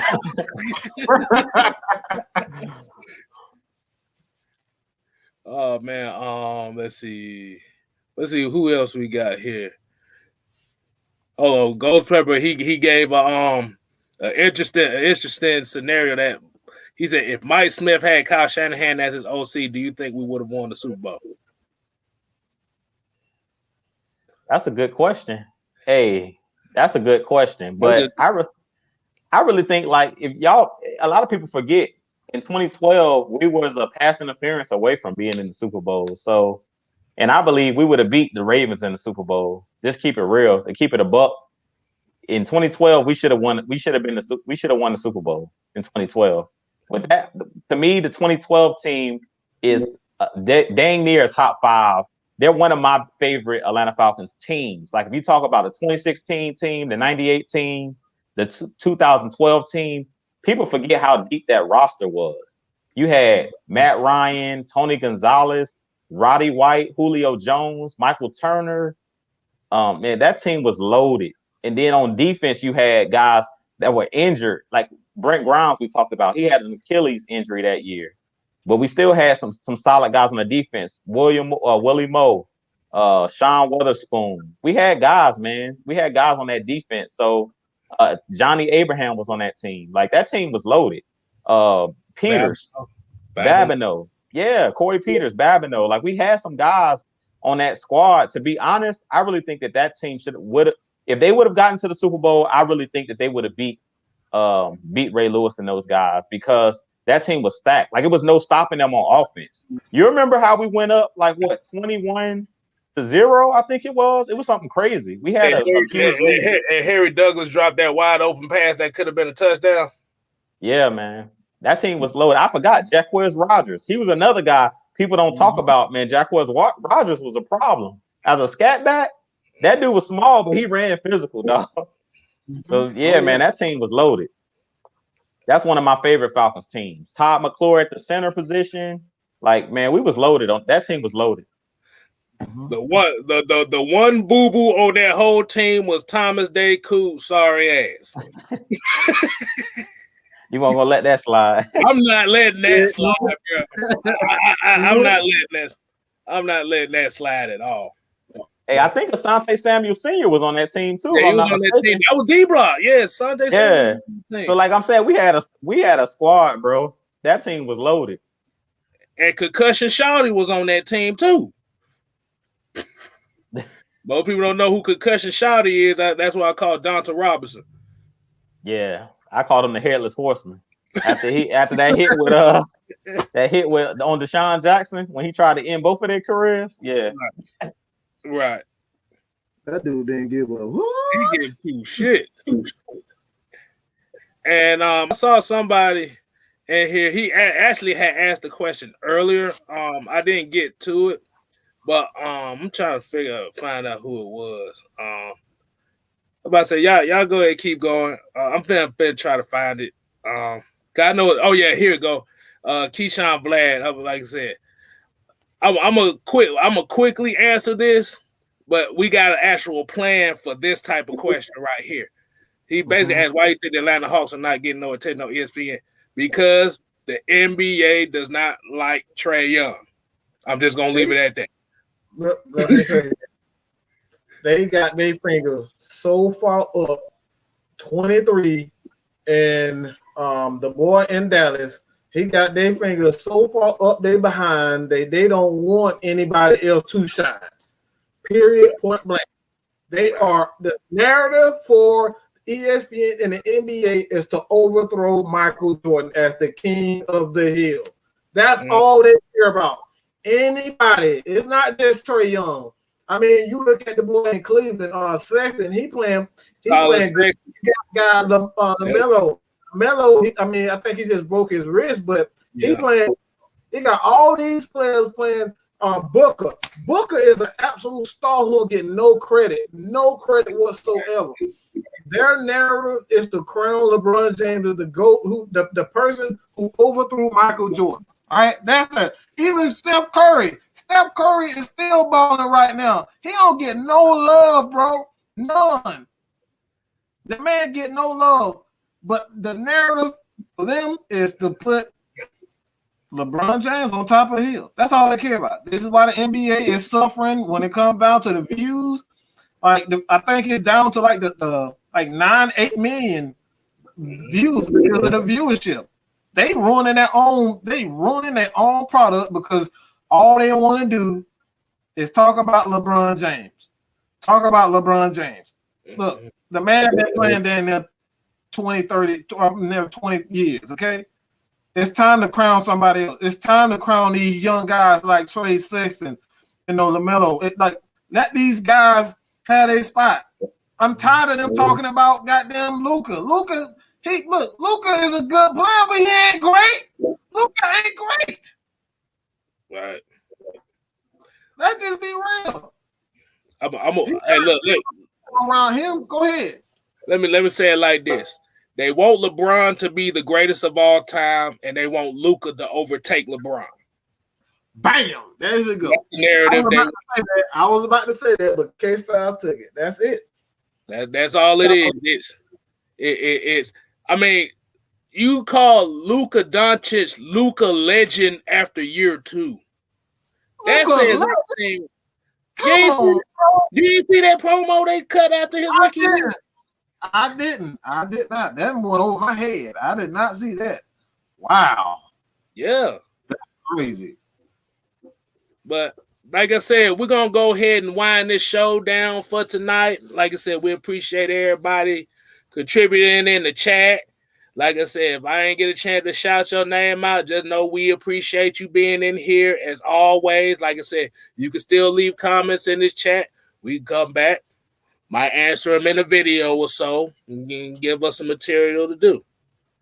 Like I said, y'all got something y'all want to plug before I get my plug on?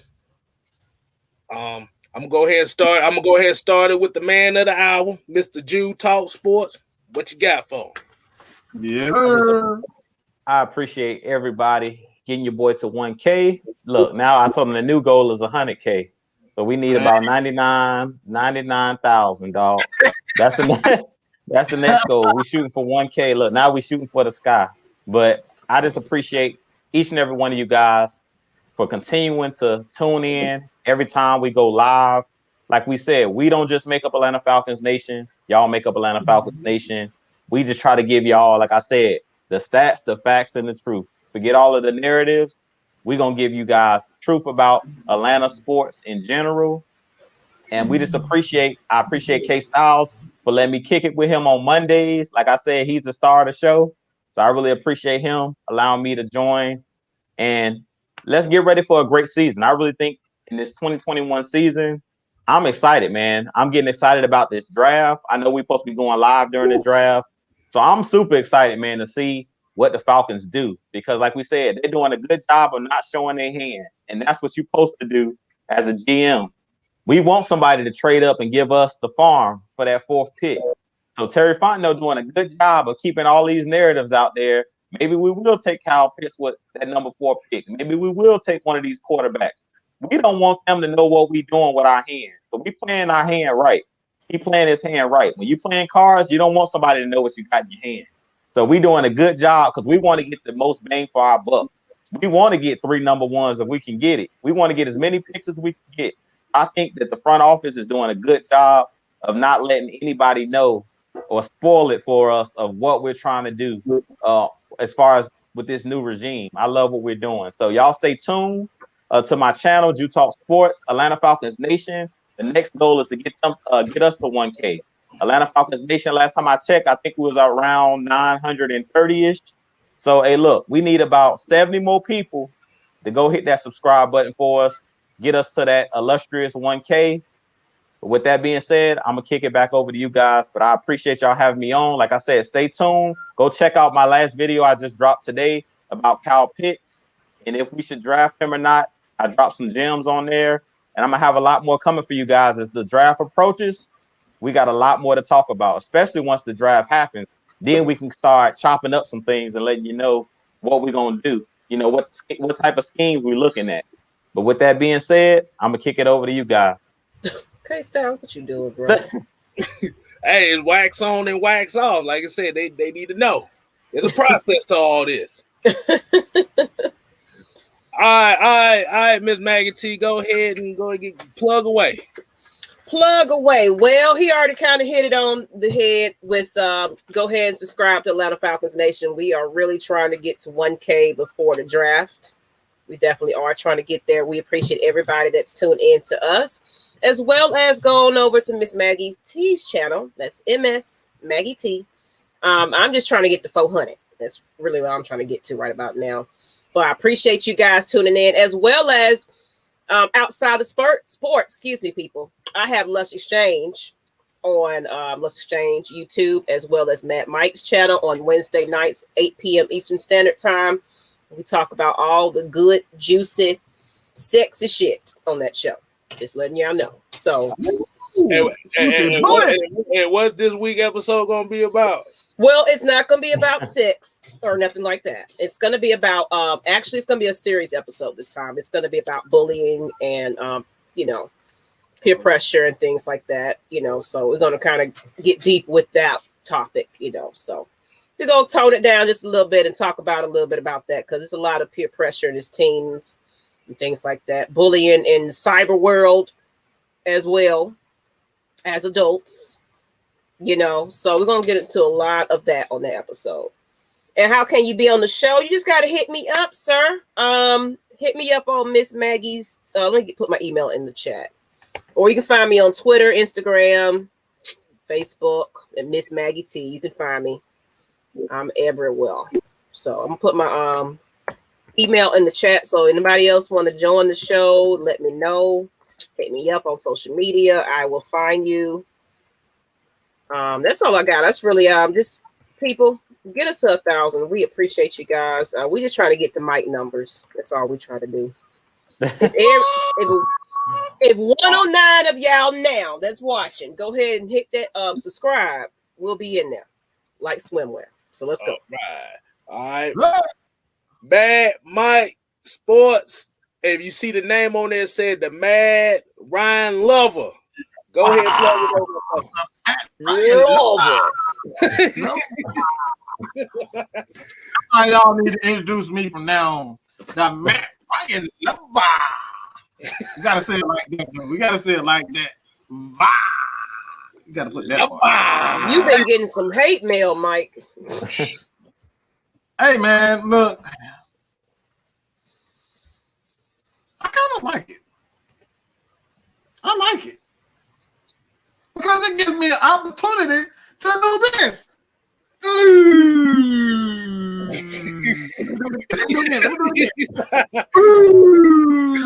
right, hey, man, I got too much energy. Probably this tea right here. It's strong Arizona tea. All right, Arizona tea. Hey man, we need a sponsorship for that one. Hey man, hey man, just hit us up, man. Hit us up on AFN, man. We're trying to get to 1,000. All right, Miss Maggie, the boss. All right, she is the boss of this whole operation. She made sure that I first and foremost stay out of trouble, because I kind of have the every once in a while I might say something crazy. I might call somebody stupid. I might call them an idiot. Look, God ain't through with me yet. He ain't through with me yet. So go ahead and check out AFN, man. Help us get to that 1K. But all y'all Matt Ryan haters, y'all can still eat a. That's all I have to say about that.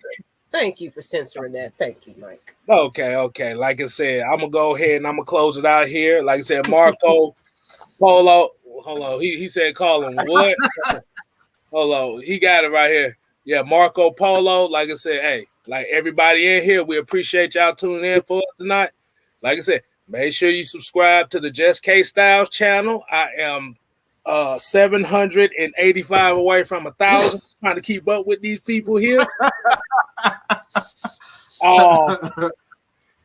Miss Maggie T, make sure you put the Discord in the chat so these people go ahead, check out that Discord. Like I said, make sure you follow your boy I'm glad you said that, sir. J Rock for life on the Twitch. Like I said, J Rock. So you do that. And guess what, people? We might do 2 episodes of Just Kick with Kstylz on a weekly basis. We might do that. Yes. The only difference is the other show is probably going to talk about more about sports around the world, not just the Atlanta Falcons.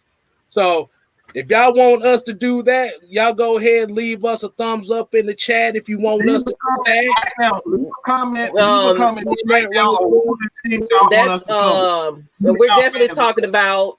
We want to do a show where we're going to start talking about the Atlanta Hawks and things like that. So we're definitely getting ready to stir up some new stuff outside of just the Atlanta Falcons because we love our A team. Oh yeah. Jew Talk Sports can talk about his Cavs, so it's gonna be an all-around sports show. So just get ready for that. Right, and Miss Maggie T love her Hawks, so that's right up my alley, people. Yeah. Like I said, we do Hawks. Like I said, you can do Cavs, you can do whatever team we talk about was hot there. Like I said, I'm big on Atlanta United because most people don't know I'm a soccer fan, and we're all and like I said, a lot of us are Braves fans too. So you're gonna get some of that stuff. Yeah, we definitely gotta get on that. Yeah, because we're trying to ramp up to be back in contention. So right. I'm ready to see what they got to do. Dude, let me put this on Discord in the chat for y'all peoples. Right. So yeah, like I said, if you want us to do, go ahead. We probably working up on it, but like I said, if you definitely want us to do a second show dealing with all sports, like I said, you even leave a thumbs up, you leave a comment, let us know about it, about the Atlanta Dream. Like I said. Oh yeah, Atlanta Dream, all of that. You know what? I'm actually trying to get some Dream players or former and all of that on the show. Like I really want to push us women, so I definitely want to try to get some of those interviews and things like that going.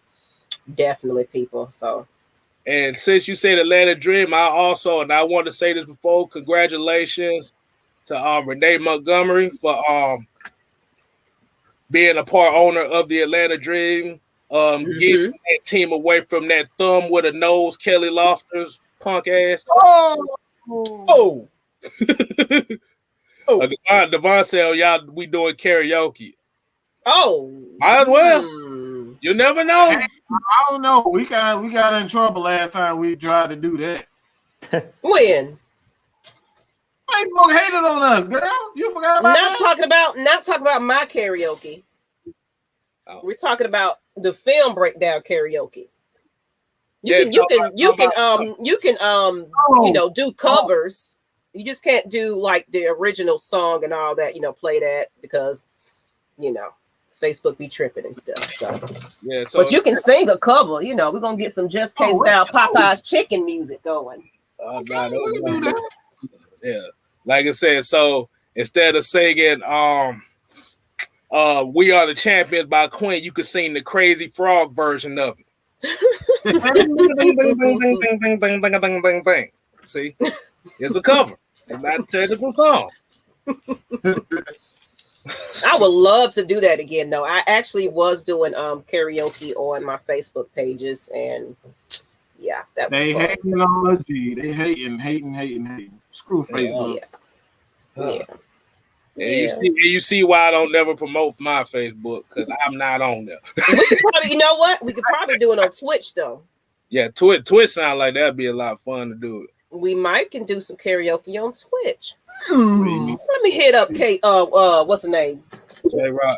J-Rock. See what we can set that up because I would love to actually do some karaoke. Be karaokeing and watching the draft at the same time. Be in here serenading folks. Who's coming in at the 4? At number 4, we getting blank. Is he gonna be good? We don't know. The whole last session into a damn karaoke. Ain't nobody else doing it though. And we're gonna tell you guys what our draft spread gonna be because we're gonna have everybody eating the same stuff. We're gonna be in here tailgating on the show. You're gonna be virtual tailgate. Oh yeah, like I said, make sure y'all tune in for draft night because that's where y'all really gonna want us to be at. Oh yeah, because that's uncut, unfiltered. Oh yeah, because I forgot Kojak Nantucket said he might have to stop his donations because he got to take care of some family business with money. Like I said, you gotta do what you gotta do, homie. We missed the donation, people. Let's get back to Kojak. Y'all missed the donation. Oh, I didn't even see it. I didn't even know we missed the donation. We so sorry. We sorry, man. We is sorry, homie. Like I said, you still homie, regardless of anything. I think we got caught up in talking about what the fuck was we talking about? Oh yeah, talking about LeBron James and Luka and all this propaganda shit they got going on with the NBA. We got caught up. My bad, homie. We sorry about that, man.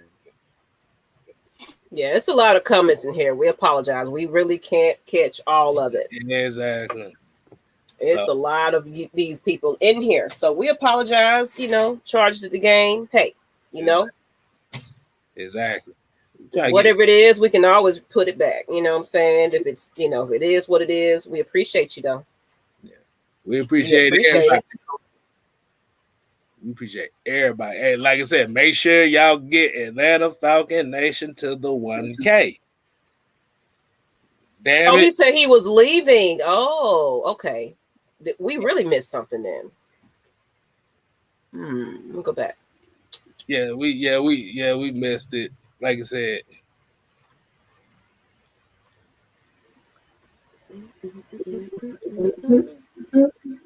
But like I said, we gonna be on it next time. Like I said, the interaction is so good. Okay. Yeah. Like I said, you take care of that family first, bro. That's all that matters. You take care of that family. Oh yeah, definitely. We appreciate you being a member, but hey, family comes first, and bills got to be paid. Absolutely. Just tune in. That's all we care about. A view is also paying us. You know what I'm saying? So a lot of people don't even realize that. So you putting a like, a view, whatever, sharing this content, that's free. Shit, some folks a thumb down is just as good as a thumbs up. Shit. Any type of interaction, we appreciate you. So we apologize for missing your comment. It's just so many. Right. Oh yeah, and y'all tune into them Hawks tonight, people. It's gonna be a late show. It's gonna be watching me, but we appreciate people. Get those thumbs up, people. But let's go ahead. Let's go ahead and count down to the draft night, people. We're gonna tell y'all what we eating, and so y'all can eat with us. Exactly. And maybe we can have somebody special on. That's what I'm really trying to aim towards. Like I want a special guest in the house to watch with us. Might have to revisit some old players. Maybe. She's hitting the DMs. Oh yeah, I'm gonna be hitting them DMs. Sure, I might even have somebody like, I might invite Will McFadden or somebody back. Whoever. I just want to see some, I want to just have an all around just great time. Definitely. And I think it's going to probably be a lot of us on this show because draft night is big. Definitely. Right. So it's going to be a lot of crying and people in their feelings. So get your tissues ready. Yeah. So what do we tell them, Mike? You ain't got to go home. But you got to get up.